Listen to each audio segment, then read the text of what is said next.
Yesterday was quite the adventure, and I can't wait to share it with you. Let's dive into how to describe a day like mine, and I promise to sprinkle in some humor along the way. First off, let's talk about a typical day. You know those mornings when you wake up and everything feels just right? I woke up yesterday feeling like $1,000,000 until I realized I had spilled coffee all over my favorite shirt.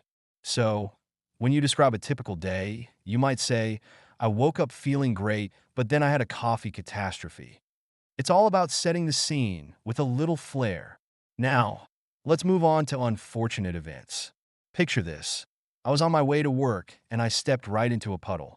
Not just any puddle, a puddle that looked deceptively shallow but was actually a mini lake. My shoes? Soaked. My dignity? Gone. You could say, I had a splash zone experience that left my shoes swimming. It's a great way to add humor to a mishap. Unexpected moments are where the real fun happens. I was sitting in a meeting, trying to look all professional, when my phone decided to play my favorite song at full blast. Imagine trying to explain that to your boss. I said, sorry, I was just trying to bring some rhythm to this meeting. It's all about embracing those surprise moments and turning them into a laugh.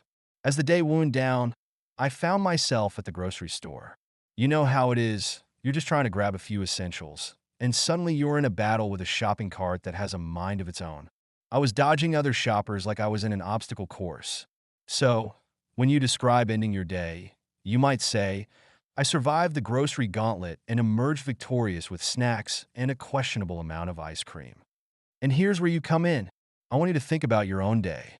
What funny moments did you experience? Maybe you had a wardrobe malfunction or a tech fail. Share those stories. Practice using phrases like I had a or I couldn't believe, and let your creativity flow. Remember, the key to describing your day is to find the humor in it. Life is full of unexpected twists and turns, and it's those moments that make for the best stories. So, next time something goes awry, just think of it as material for your next great tale.